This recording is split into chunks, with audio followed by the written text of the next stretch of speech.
Right, good evening everybody. Welcome to this Cabinet meeting of Horsham District Council on the 25th of March 2026. I have the usual housekeeping announcements, especially for members of the public present. Please note the location of the fire exits, which are over there behind you and out through the way we came in. Please make sure that your mobile phones and other devices are switched to silent. And please note that an audio recording of the meeting is being made and will be published on the council's website. And can I remind council members, please, to direct questions to the cabinet rather than officers in the room. Cabinet members will refer to officers if necessary. Item 1, apologies for absence. I have apologies from Councillor Sam Raby this evening. Item 2, the minutes of the Cabinet meeting held on the 21st of January 2026 on pages 3 to 12 of the agenda. I move that these minutes are approved as a correct record. Are you in agreement? Agreed. Lovely, thank you. Declaration of members' interests. Does any member of the Cabinet present have an interest to declare relating to any item on the agenda? Okay, seeing none. Thank you. Announcements. I'll move on to other members in a minute. I have one announcement. And many people present will know that it's been a slightly unusual day. One of the more unusual days in my time on the council. So and I'll explain why in a moment, but hopefully people will bear with me in that this is not the most prepared I've ever been to chair a cabinet meeting in my career on the council due to what's been happening. So, a statement following the government's update today on local government reorganisation. West Sussex local authorities were expecting a decision from the government on local government reorganisation in our area by the end of March. The government today has issued an update. They have not made a decision on which unitary solution to apply in Sussex, and instead have confirmed they will be running a second consultation on plans covering the whole of Sussex. The new consultation will see two variations of the proposals already submitted by Sussex local authorities. The first proposed modification is moving Chichester District Council into a unitary with Crawley Borough Council, Mid Sussex District Council and ourselves in Horsham District Council. Leaving a second unitary in West Sussex comprising Arran District Council, Ada District Council and Worthing Borough Council. The second modification would see boundary changes moving wards in Falmer, Peacehaven and Saltdean from Lewes District Council in East Sussex to Brighton and Hove City Council. The consultation will begin after the local elections in May, and the decision is expected in the summer after the consultation period closes and new representations are considered. The overall timescale for reorganisation remains the same, with elections to the new shadow authorities expected in May 2027, preparing for the new authorities to formally vest or launch in April 2028. The delay is disappointing as the ongoing uncertainty reduces the time available for planning and preparation for the final decision and heightens the risks to delivering a smooth transition for our residents. All councils in West Sussex remain committed to working together in the best interests of our communities, and we will continue to collaborate closely as we await further clarity from government. We will be sharing the consultation information and further details as they become available. This is certainly not the outcome we were hoping for today, as we were expecting after such a protracted length of time and concerted efforts from all local councils to finally receive a clear decision from the government on our local government reorganisation and have a measure of certainty about the future. However, the government's decided to conduct further consultation after the local elections. Disappointing though this delay is, our focus now must be to keep working constructively and responsibly to champion the interests of Horsham District's residents, businesses and communities through our response to this consultation, and ensure those interests are fully protected as the process continues forward. We'll work collaboratively with the government and neighbouring authorities to make this reorganisation a success, ensuring the eventual smooth transition that our residents deserve and safeguarding the high quality services they rely on.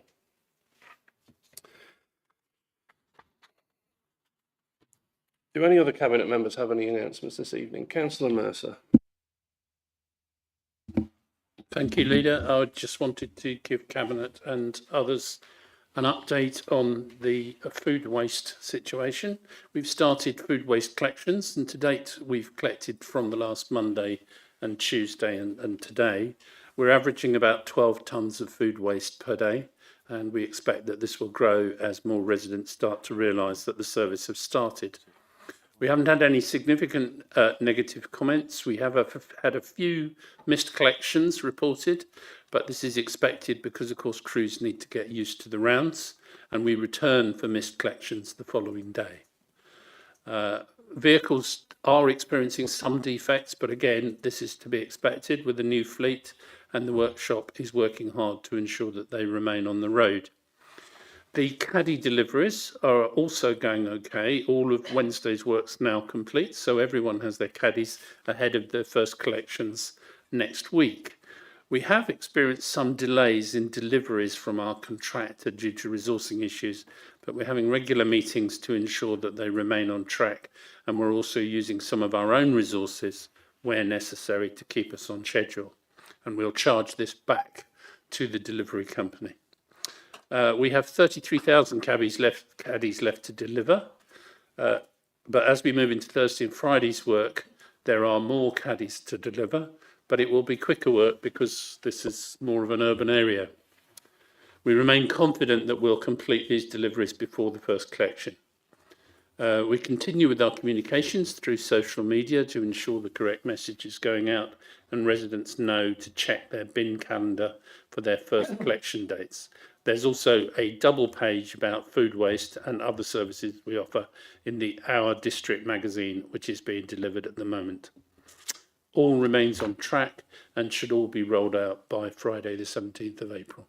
Thank you. Thanks very much, Jay. Councillor Skip. Thank you very much, Chair. Just to let the Cabinet know and others that the new leisure contract for Rookwood was signed yesterday. It's for 25 years. I think it's great. It's a community leisure asset. It does protect green space and ensures sustainable management. So I thought you would like to know that, and thank you to the officers for enabling it to happen. Thank you very much, David. Councillor Fletcher.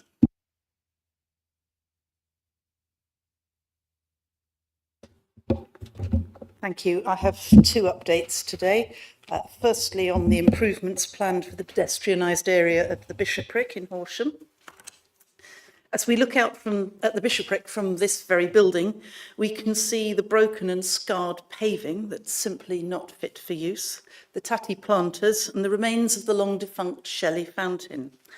Less visible, but also vitally important for our businesses, is what we cannot see: the lack of a clear route connecting the shopping areas at Waitrose John Lewis with the town centre, and the way that the various shrubs and rocks are seriously limiting the footfall for businesses on the north side, something which has always put them at a disadvantage.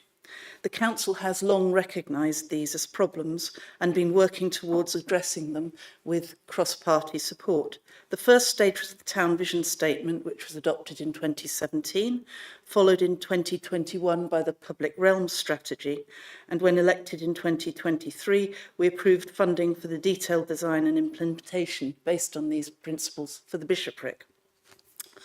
A further public consultation was held at the REBA 3 stage, and the draft design was scrutinised at policy and scrutiny. The council has taken on feedback from this and from the public petition. We've listened, and the design is being further improved. some key points. The lovely mature trees in the western arm of the bishopric will be retained, which, despite some claims to the contrary, was always the plan. The whole area will remain, as it always has been, a pedestrian priority area, as identified in the earlier strategy documents. We're fortunate that because Horsham is a thriving town, this is a busy area, and the challenge has always been to balance the various uses of the space. We will continue to prioritise opening up the space to provide more room for accessing the businesses, more flexible space for the market and for outdoor dining. The area will remain a pedestrian priority area, as is the case now. As is the case now, there will continue to be use by a small number of vehicles and by people on bikes accessing shops and linking across the area. Further design, supported by expert advice, will focus on maintaining this, a pedestrian priority area where cycles are guests. There was strong support for retaining a water feature in the area, and we are currently working up design options that open up the central space that's currently taken by the stream and the rocks, but do retain a waterfall at the far end of the bishopric. And we will be updating you further when we have detailed designs. The second announcement I have is about Better Billingshurst. In our annual plan for 26-20, we committed to investment in a new infrastructure improvements for Billingshurst to support a thriving community and improve general well-being for residents. The council is allocating £2.5 million for the Better Billingshurst programme, made up of a £1 million contribution from Horsham District Council and £1.5 million from developer contributions. It has been our priority to ensure that the investment reflects local needs and priorities, and so the project has been shaped around proposals that have come from the community. The first round of consultation engagements started in autumn 24, with each stage incorporating feedback shaping the next stage. The council has been engaging with residents and local groups, including Billingshurst Parish Council, Billingshurst Community Partnership, Billingshurst Sports and Recreation Association, local schools, youth groups and churches. The recommendations were reviewed and approved by the Better Billingshurst panel, including members drawn from the community. And I'm pleased to be able to say that the council has now agreed a package of projects across the village to benefit residents, young and old. Here are the agreed projects. Upgrade the Billingshurst Women's Hall to improve accessibility and safety. Provide the match funding needed to deliver a 3G pitch at Jubilee Fields. New seating area at Station Road Community Gardens. Changing room upgrades for women and girls and improvements to the pavilion at Jubilee Fields, enabling wider community use. A new clubhouse at Billingshurst Bowling Club. It's been recommended that from section 106 there should be drainage improvements at Jubilee Fields and a variety of new and improved facilities in parks and open spaces, including improved seating, new pathways, a pump track, sensory, natural and accessible play facilities for children, and also to develop a new children's play area at Jubilee Fields. In addition, the need that was identified for active travel improvements to access Jubilee Fields will be delivered via West Sussex County Council. I'm especially pleased that this project has been a work of partnership with parish and local groups, and this will continue as we develop and implement the various projects. And I want to thank the officers for all their hard and very thorough work on this. Thank you very much, Ruth. Right. Thanks very much, everyone. Item 5 on the agenda is public statements, and I'm delighted we have some members of the public here this evening to make statements. I hope it's okay with them, but seeing as they all relate to item 6 on the agenda, I prefer to use my discretion. Let Councillor Skipp introduce the report, and then immediately after that I'll go to the public speakers. So, Councillor Skipp on item 6. Thanks. Thank you very much, Chair. I think that we've worked hard over the years of our administration, along with the Friends of Horsham Park, to see this item come to fruition tonight. It's been a long time coming, and obviously we are delighted. The recommendation, if I may take that, Chair, is that the Cabinet agrees to place Horsham Park into Fields in Trust scheme by entering into a deed dedicating the park as a public playing field, recreation ground, park, play space and open space.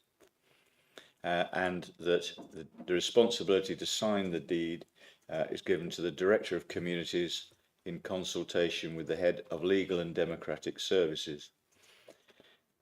I think that I have to say that this is something which I'm sure many people in Horsham, many residents will appreciate. And it's something that I've been asked about for many years, and certainly since this administration came to the council 3 years ago, it's been on our agenda. So I'm delighted that I can introduce this item. I'm delighted that we have 3 members of the public here to speak to it, and if I may, I'll ask them to come and give their presentation. Thank you very much, David. So, if I could invite Sally Sanderson, Chair of Friends of Horsham Park, to make her statement. Thank you. Thank you. The Friends of Horsham Park, now more than 600 members strong and growing rapidly, often with over 10,000 views on Facebook, work closely with the Council's Parks and Countryside team, contributing thousands of volunteers' hours each year. This reflects not just affection for the park, but active community investment in its care and future. We urge you to protect Horsham Park in perpetuity through Fields in Trust. Horsham Society will focus on the need for protection and Den Neighbourhood Council on Fields in Trust. Our statement focuses on community. Horsham Park is central to the identity, well-being and attractiveness of our town. Residents consistently tell us they chose to live and raise their families here because of it. At weekends and during holidays, it is lively and often crowded. Even on winter weekdays, it is well used. It supports physical and mental well-being with over 700 park runners, children and teens off-screen, being active in the playground, maze or skate park. People of all ages playing football, tennis, attending boot camps, jogging or walking with dogs or friends, enjoying the trees, pond, gardens and wildlife. It provides space for families, social groups and community events, offering opportunities for quiet reflection, community connection and celebration. It is also a vital hub linking wildlife corridors across the town, supporting nature and bringing it closer to residents. As Horsham grows, access to high quality green space will be more important for the community, not less. Years from now, residents will live with the consequences of your decision. This is your opportunity to provide certainty, to protect something irreplaceable, and ensure future residents inherit a Horsham that is greener, healthier, and stronger because you chose to protect its heart. Thank you. Thank you very much, Sally. I believe the next speaker is John Steele from the Horsham Society. Thank you. The Horsham Society is the civic society for the town, founded in 1955, since when the protection of our green spaces has been a consistent concern of our members and residents in general. We are delighted that this proposal to protect the park in perpetuity is nearly over the line. It's only through public protest and campaigning that we still have the park we have today. In 1975, only a year after the creation of HDC, the council was planning to take a large section of the park to build new offices and a council chamber. The Horsham Society led the successful campaign to oppose this. More recently, despite opposition, there were plans to sell off Park House as a hotel, which only failed because of inadequate parking. We considered designating the park as a local green space in the neighbourhood plan. We did not, simply because we knew the Friends were seeking fields in trust status, which would provide greater protection. The plan does include, however, an action to support the Friends in this endeavour. We live in uncertain times, with local government reorganisation of some sort looming, and ever greater pressure from the government to increase the density of development in our towns. With more people living in town centre apartment blocks, the need for the park has never been greater, and neither have the risks. The prospect of Horsham's future being decided many miles away by councillors with little understanding of our town, and the poor protection provided by existing covenants, make an unarguable case for putting the park in trust and doing it now. The park is testament to the generosity of the Hurst family and the imagination and foresight of the Urban District Council almost 100 years ago, when the town, of course, was so much smaller. We urge you to resolve today to dedicate it as a field in trust to ensure that whatever other changes the future may bring, the park will still be here in another 100 years. Thank you. Thank you very much, John. And if I could invite Trudy Mitchell, Chair of Horsham Den Neighbourhood Council, to make her statement, please. Thank you.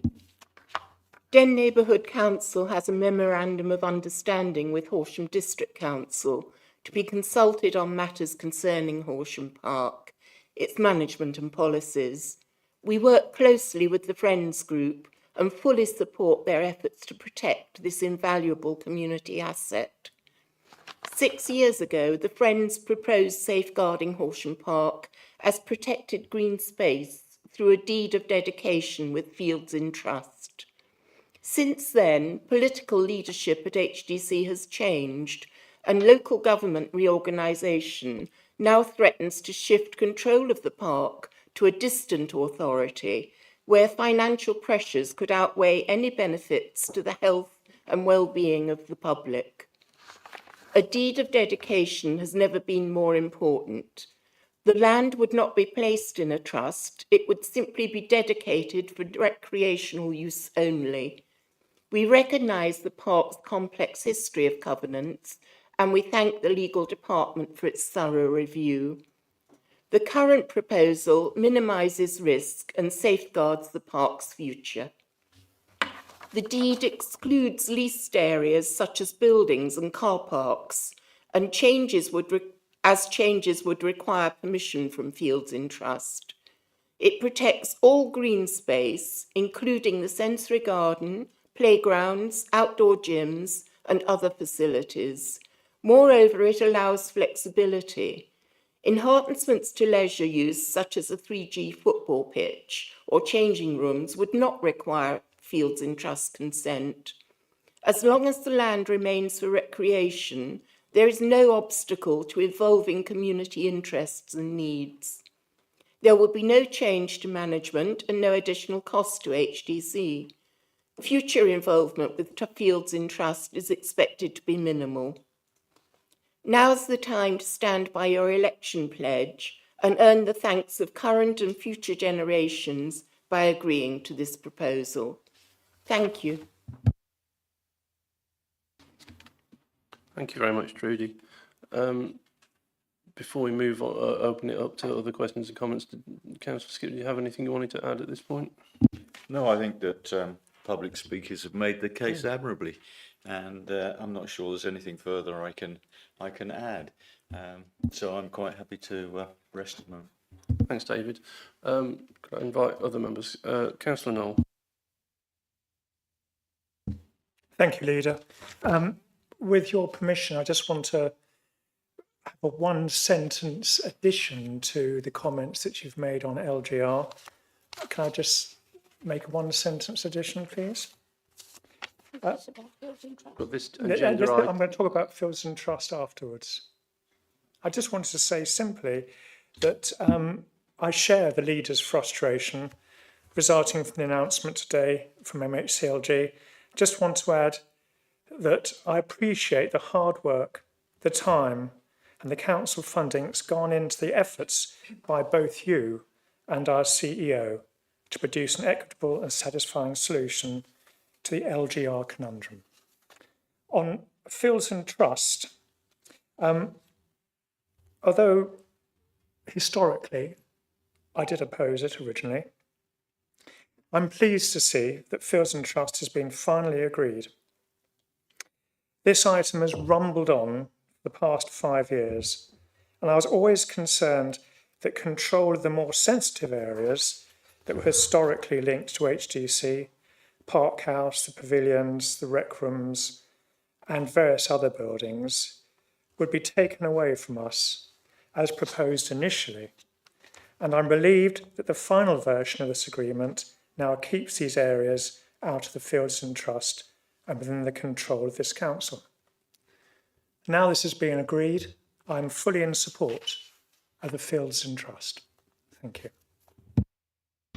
Thank you, Councillor Knoll. Thank you both for your initial comments on LGR, which I appreciate, and also your contribution on this particular item. I'm reminded of something that Councillor Circus likes to say sometimes, which is it's interesting because I believe he's quoting John Maynard Keynes when he says it. But when the facts change, I change my mind.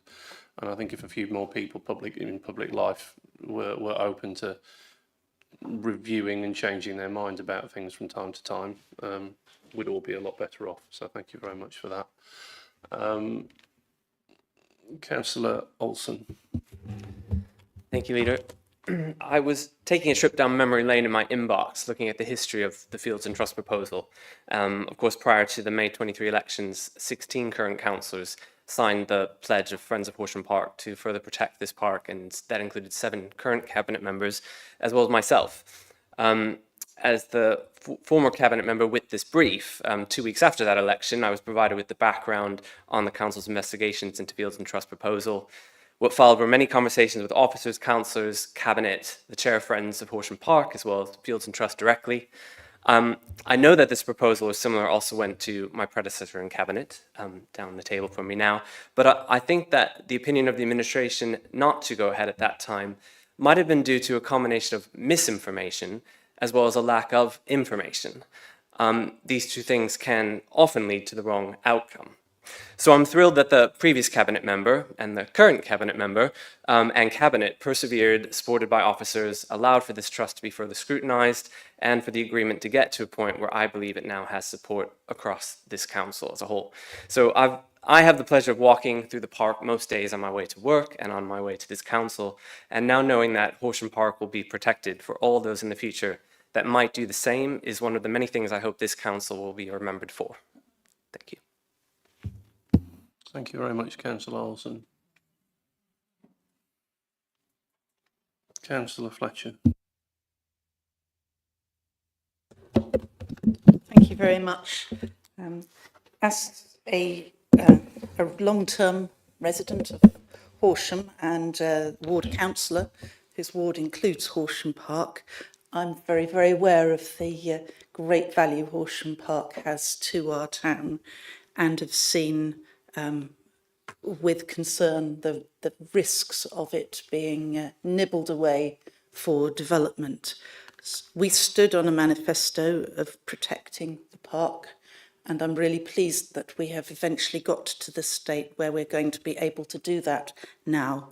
Many thanks are due for that to the organisations from whom we've heard the public speakers today, because they raised Fields and Trust as a mechanism for doing this, and then when they were knocked back in the early stages, they persisted and raised it again. And it has been quite a long and detailed process to get to the point we've got to. The existing legal structures for protecting the park are archaic and complex. There were a number of issues to be ironed out as to whether Fields and Trust was going to be a suitable mechanism. The officers have put in a lot of work on this, and it has been a very long path. Nothing can be ever sure to give absolute protection forever, but this is as good as it gets. And I'm really delighted that we have now reached the right decision to protect the park for the future. Thank you, Ruth. Seeing no others, could I ask for a show of hands, please, in favour of the recommendations from Cabinet members? Okay, that's unanimous. Thank you very much. And thank you once again to our public speakers this evening. You are, of course, more than welcome to stay for the duration of the meeting or not as you see fit. Thank you again. Item 7, active wellbeing strategy on pages 27 to 70 of the agenda. I invite Councillor David Skip, Cabinet Member for Wellbeing, Culture and Green Spaces, to introduce the report. Thank you very much, Chair. Cabinet and councillors will be aware that our contract with Places Leisure for the management of our 4 leisure centres expires at the end of November 27. A report will come to Cabinet in September to formally commence the procurement. A significant amount of work has been undertaken over the last year or so to get us towards the formal procurement process, and key to that has been the consideration of an active wellbeing approach to procurement, to procuring the strategy. We could choose to procure a like-for-like contract for an operator to continue to manage the 4 leisure centres as they are currently. However, we believe that there is an opportunity for our leisure service to have a positive impact on more than just those people who choose to visit a leisure centre. This strategy will set a framework for the procurement and future service delivery, whereby our contractor will work in our communities to provide more accessible leisure services. The aim is to enable people to live longer, independent, healthy lives and reduce the long-term cost to the taxpayer of health and social care interventions. This is an approach that has support from partners. We've already worked with West Sussex Public Health, Adults and Children's Services and the NHS on developing this strategy. We have also worked with leisure providers, both Places and others that operate in Horsham District, who are also supportive. There is still work to be done on identifying investment options for our leisure centres, and these will come forward during the next 6 months. Importantly though, active wellbeing can be delivered without additional capital expenditure.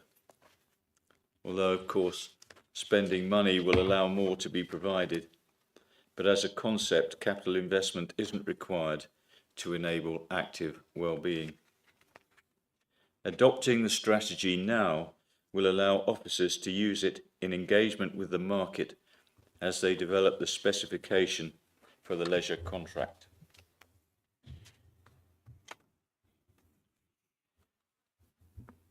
So this report seeks approval for the adoption of the active wellbeing strategy, which will provide a framework for the development of the specification for the new leisure contract. And I'm sure you've all read and looked at the report. As I say, it is a framework.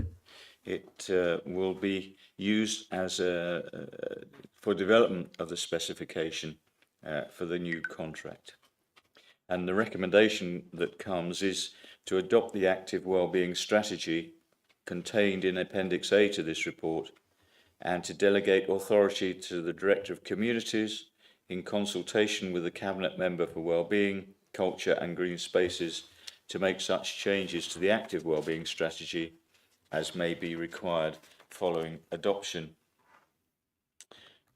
I'm sure that there may be questions. I hope that you've read the report. What I would say is that there is a proposal about the active wellbeing strategy, which is on page 30, and section 2.1 gives the wellbeing strategy, and it's based around 5 key aims, and I'm sure that you've read those key aims. And those aims will be achieved through action plans based around 3 strategic comes active people, active places, and active partnerships. So that is where we are. That is what I would like you to take away with you. And if there are questions, obviously, now is the time to ask them. Thank you very much, David. Any contributions from other members? Councillor Knoll. Thank you, Leader.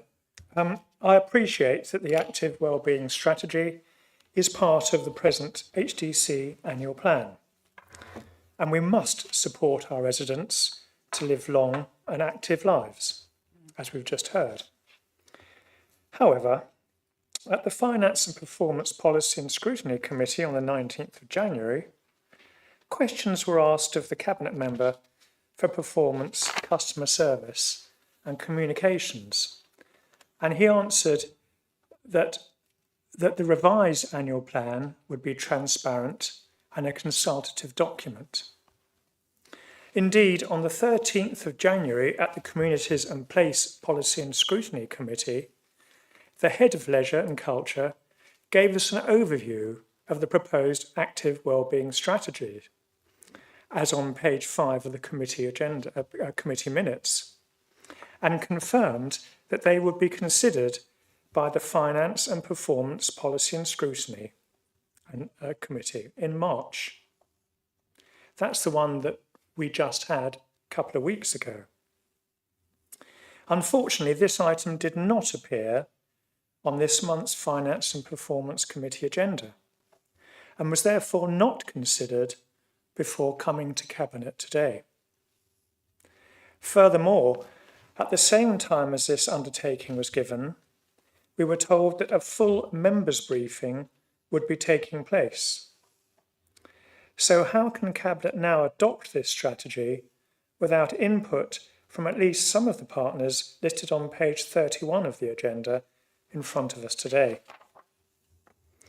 I note that higher up on the same page we have a reminder that this council should always be listening and learning. So how can we improve if we ignore our own recommendations? Thank you very much, Councillor Knoll.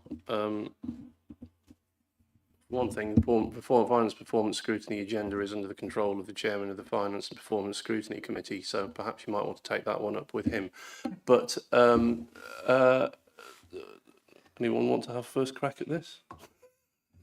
Well, I'm always happy to have first crack. Yeah, I think that it's a good question. I think that listening, learning, and improving is one of those wonderful statements. And I think that listening to you has learned. I've learned quite a lot, really. However, I think that what you're asking is to do with the active wellbeing strategy. The second part, I think, of what's going on. We are talking about a strategy in which we are looking at benefiting the residents and how we can do it and how we can move forward. In a way, it's like putting the cart before the horse. We've got to get it right, and we've got to actually understand what we're attempting to do before saying to you, this is going to cost this is going to cost that. And that's part and parcel of what has to go on in the next few months. So I think we're talking a strategy about the benefits, both mental, physical, and in a way, the way they live their lives. That's what is important. The finance is going to come, and it may be, and I'm being honest here, it may be that some of the ways we want to do this are going to be impossible because of the financial constraints. And that's an honest answer. And I'm not going to give you any flannel. That's where we are. We have a strategy. We've detailed what we want to do or what we're going to try to do. And then we're going to have a look and see what we can do. And I don't think there's anything wrong with that. And I'm sure it's going to go to the right scrutiny committee for your finance at some stage. But that would be my answer to your question. Thank you, Councillor. Councillor Ellis Brown. Thank you very much, Leader. I would just add that at this stage, you wouldn't expect to see any financial implications other than the costs that we already have in here if you follow the 5-case business model that is generally used in development of these sort of contracts. My question really relates to the delegation to the Cabinet Member and Director of Communities. I think it might be useful to add a proviso here, because in that, depending on the types of change in the strategy, I wouldn't expect typos or etc. to come back to Cabinet. But if, as per the report, the strategy says, there could be significant changes in the NHS. If there were significant changes to the strategy because of outside impact, would we not expect that to come back to the Cabinet for discussion? That's my first question, observation.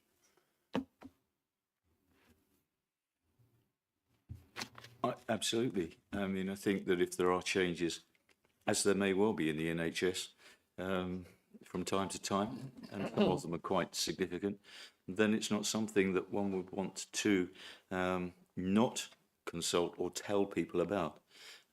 It's about transparency. I've heard that word before this evening. Transparency is very important. And so, yes, and I think it actually said that in that strategy that we'll make changes to the active wellbeing strategy as may be required following adoption, and those obviously will be notified. Before I come to you, Councillor Franklin, we'll see if this this helps. But as the delegation would actually be to the Director of the Communities in consultation with the Cabinet Member, could I perhaps invite the Director of Communities to see if you could say how he envisages this working, and what sort of things might be amended under this delegation, and what sort of things might need to go through a different route? Thank you, Chairman. I suspect we're all aligned that if there's a major change to the strategy, that would come through Cabinet Member Scrutiny Committee as appropriate. We can change the recommendation subject to the monitoring officer support to say minor changes to the strategy, if that satisfies people. I have in my hand a piece of paper, as someone once said, that actually already has that suggested wording in there. So from the monitoring officer, so basically to insert such minor changes. Very happy with that. I have another point, if I may.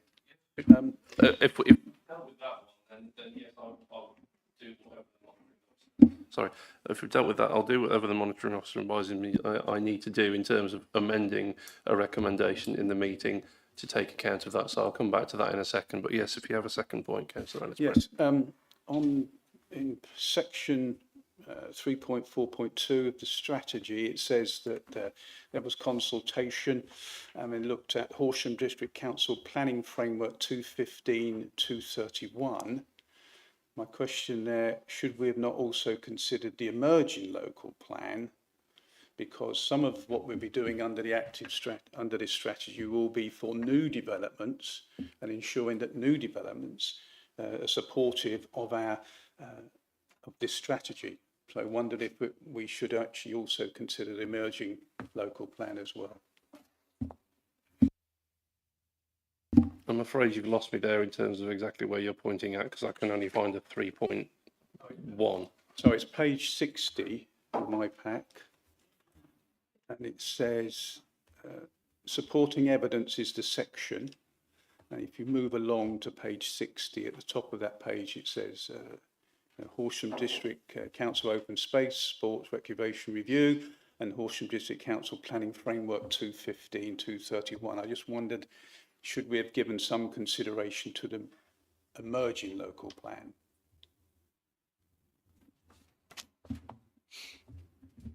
And quite possibly, all I'm thinking is I don't know exactly how we go about amending a piece of supporting information like that rather than the recommendation that's actually in front of us.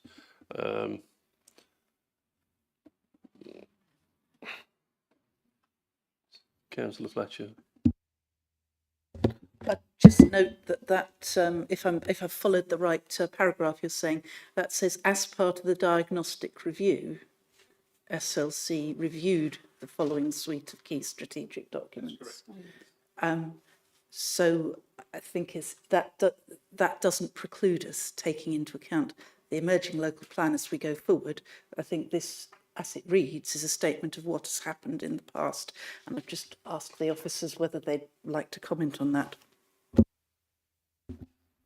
I think what I'd say, Chairman, is that we would always reflect on new or emerging policies within Horsham District Council, within our partners, to include the local plan, to include NHS plans, to include adult and children's social care plans, to make sure that what we're seeking to deliver continues to be in line with their policy frameworks as well, where they match up.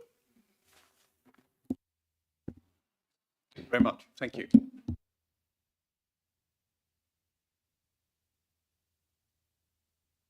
Before I move on to the business of amending it, are there any comments from other cabinet members? I think Councillor Franklin did.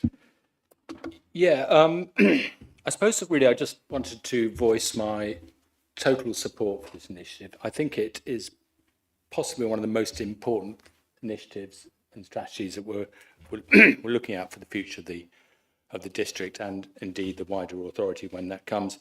It is enormously ambitious, and the amount of work that's gone into it from Director Communities and Nick and others is impressive. It is visionary. It is not concrete in how it's going to be delivered, I suggest at this stage, and therefore the fine detail is just not there. And we have to have a vision, and it's clear in there what that is. And I think it's, if you look at the demographics of our residents in the next 15 years, the importance of being able to improve greater health throughout life is going to be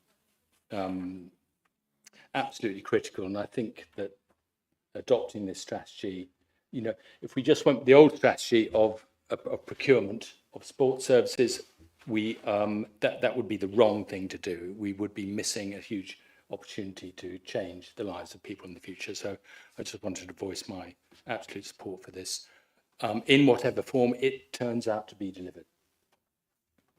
Thank you. Thanks, Tony. Any other comments from any other cabinet members?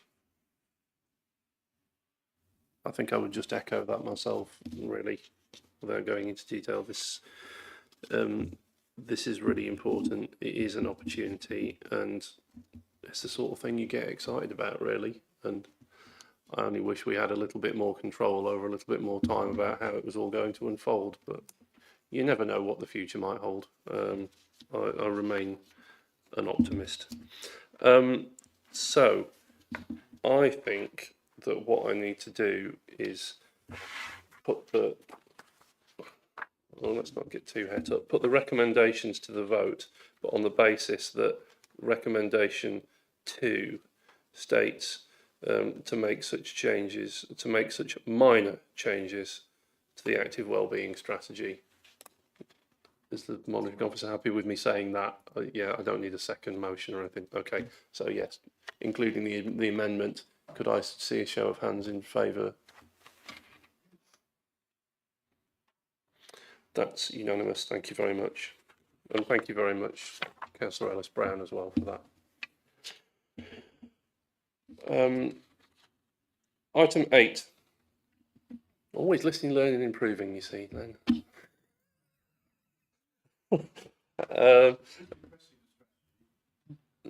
Because according to strategy, I've only got 12 years to live. Well, yeah. Item 8, Duke Square affordable housing development, on pages 71 to 84 of the agenda. Members will note that there is an exempt appendix to this item. and should be mindful not to disclose any information contained in that appendix in open session. If members wish to discuss the content of the exempt appendix, they should indicate that they wish to go into exempt session, and then we'll act accordingly. That having been said, I invite Councillor Jonathan Taylor, Cabinet Member for Enterprise and Property, to introduce this report. Thank you, Tony. Thank you, Leader. Good evening. In 2019, the Duke Square garage site behind the drill hall off Den Road was identified as a potential development site for the provision of affordable housing, as it was no longer being used. Designs have since been created and planning obtained for the provision of 5 one-bedroom flats and 4 two-bedroom flats, 2 of which include greater accessibility features. The proposed use is for affordable housing. The provision of affordable housing is highlighted as a key deliverable in the annual plan, as there is a great shortage across our district. To develop the site, HDC will transfer the property to Horsham District Homes Limited to carry out the construction. That is the development vehicle. Following the transfer and construction, Horsham District Homes Holdings Limited, similar name, they are the rental vehicle, has access to Section 106 funds to purchase and then let these properties, these homes. As the Leader has said, the financial details are in the exempt appendix. If there are questions on that, we will need to proceed, as he said, to an exempt session. Alternatively, if approval can be given to the 8 recommendations listed in the report, which I don't intend to speak through in detail, then relevant consultants will be engaged and the construction tendered as soon as possible in the 26-27 financial year. In summary, this is a good news development which we hope can be actioned after 6 years' discussion. Thank you. Thank you very much, Jonathan. Councillor Lambert. Thank you, Leader. I think it's all good news. I think we've been waiting for this to happen. We passed it at planning, and I think it would be lovely to have them up and available in Duke Square. Thank you. Thank you. Thank you very much, Councillor Lambert. Councillor Vickers, I I believe. was going to say exactly the same thing, Leader. I very well remember when this was first discussed, and I look forward to seeing them being built and occupied. It's a good site, and I'm totally in favour of it. Thank you. Thank you very much, Councillor Vickers.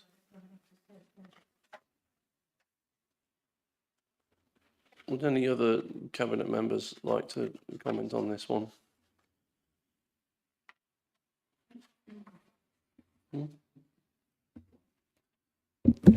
Councillor Fletcher. Yeah, I am really pleased to see this finally, yes, starting to happen. It's been dragging on for a long time. I'm really glad we've been able to pick this up, get the planning through, and get this delivery mechanism sorted. And it's great. They're going to be lovely properties, lovely homes indeed. Thanks very much, Ruth. I'm pretty sure that if he'd been able to be here, Councillor Sam Raby would have had something in his own inimitable Tiggerish style to say about this one.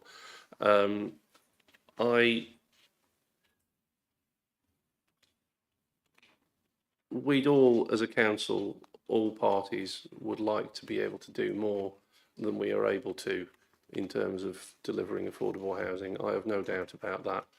But I think, and you know, the challenge is immense sometimes, but I think sometimes it's just about, well, you know, getting on and doing what you can sends its own sort of message, and you know, you shouldn't let the fact that the challenge is too big get you down from doing what you can in life. So I'm really excited about getting this one moving forward as well, and sending that message to people that their council continues to be on their side and does want to try and deliver for them. So, yeah.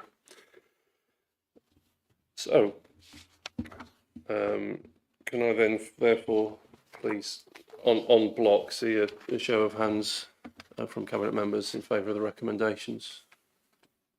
That's unanimous, thank you very much. And I'm really sorry that I'm not as Tiggerish as Sam usually is, but that's just me, I'm afraid.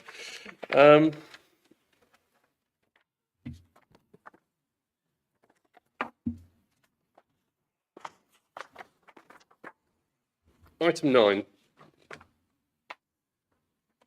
Variation of the Cowfold Conservation Area and adoption of the Cowfold Conservation Area Appraisal and Management Plan on pages 85 to 148. I invite Councillor Ruth Fletcher, Cabinet Member for Planning and Infrastructure, to introduce this report. As Horsham District develops and moves forward into the future, it becomes increasingly important that we protect what is best about our past. And so I'm really pleased to be able to bring this item forward, which is the result of a review of the Cowfold Conservation Area Management Appraisal, Conservation Area Appraisal. Within Horsham District, there are 39 adopted conservation areas, and we have a rolling programme of reviewing these and producing appraisals and management plans for each. As part of this, the Cowfold Conservation Area has been reviewed because it did not have a conservation area appraisal or a management plan. The review concluded that the boundary of the conservation area should be extended just slightly to the south to include the Victorian properties of Maplebank, Arundale, Westview and Oakcroft on Henfield Road. In November 24, Cabinet agreed that the Cowfold Conservation Area Appraisal and Management Plan could be published for public consultation, and that consultation took place between the 6th of February, the 13th of March 2025. In response to this, just 3 comments were received, one of these being from the Parish Council stating they had nothing further to add to the appraisal. So I think there is general assent to the principles that are within this. So this report seeks approval to amend the conservation area boundary and also very positively to adopt the conservation area appraisal and management plan, which will help residents, occupiers, developers and members in determining planning applications and improving their area into the future. Thank you. Thanks very much, Ruth. I think if I'd be remiss if I went to anyone other than Councillor Lambert first on this one. Thank you, Leader. Yes, I fully support this. Great. Thank you so much. Councillor Noel. Thank you, Leader. Yes, similarly, I support any conservation area that comes forward. I believe that we should conserve as much of the area as possible. Without conservation areas, the whole character, that's the word I'm looking for, the whole character of Horsham will eventually be changed. So yes, I fully support this. Thank you very much.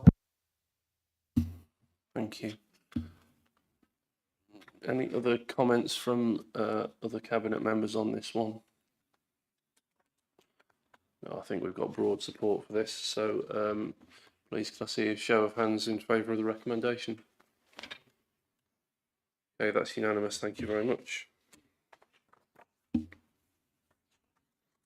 Right, item 10, Community Energy Horsham, the Bridge Leisure Centre on pages 149 to 154. I invite Councillor Colette Blackburn, Cabinet Member for Climate Action and Nature Recovery, to introduce this report. Thank you, Leader. Good evening, colleagues. In September 2022, Cabinet agreed to work with Community Energy Horsham to install photovoltaic panels onto the roof of the Bridge Leisure Centre. Progress with this has been slower than we had hoped, although we are now close to contracts being signed by all parties. This is hopefully a straightforward report you're looking at this evening, which is that Cabinet was not asked to approve an exemption to the Horsham District Procurement Code, and this report simply seeks to regularise that arrangement. I'm very hopeful that, subject to approval this evening, we will very soon be in a position to announce that contracts have been signed. Thank you, Leader.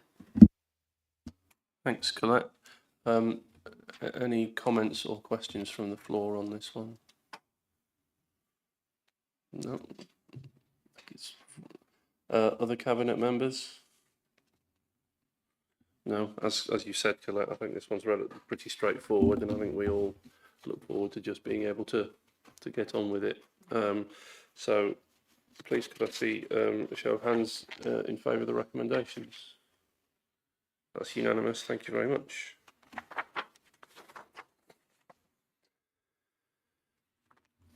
Item 11, Council Tax Discretionary Hardship Scheme, pages 155 to 162. I fear that once again we may be moving into a phase where things like this are going to be increasingly important. So with that in mind, I invite Councillor Mark Bainham, Deputy Leader and Cabinet Member for Finance and Resources, to introduce this report. Thank you very much, Chair. Most, if not all of you in this room will have recently had an envelope through your letterbox with the annual council tax in it. And it's always a bit burdensome because nobody likes to pay a bill. But for some people in our communities, it's more than just burdensome. It's a burden that they actually cannot bear because of their own financial situation. Now, for the vast majority of those cases, those qualifying cases, those are dealt with through the Council Tax Reduction Scheme, which provides up to 100% relief for qualifying cases. However, there are very occasionally, and when I say very occasionally, I mean, you know, only sort of single-digit figures a year, cases where something unforeseen happens, such as a fire, a flood, or a rapid change in somebody's personal finances that could not have been foreseen, that doesn't come under the normal council tax reduction scheme assistance that we can provide. So we have in place the discretionary hardship scheme, which is really like a backstop. You know, it's in cricket, it's the long stop. And we've had this in place for a number of years. This is something that we need to reapprove every year, although there are no changes in the scheme as from last year, and the scheme is appended to the papers here. I'm happy to answer any questions on the operation of the scheme, but in general, I'm seeking your support to continue it this year as last. Thanks very much, Mark. Anyone wish to take up Mark's invitation? Any questions on this item? I think we're all fairly agreed that this sort of thing should be continued wherever possible. Any other points from Cabinet members? Seeing none, then could I ask for a show of hands in favour of the recommendation from Cabinet members? That is also unanimous. Thank you very much. Item 12, forward plan. This item is for noting. Does any Cabinet member have anything to say on this item? Don't think so.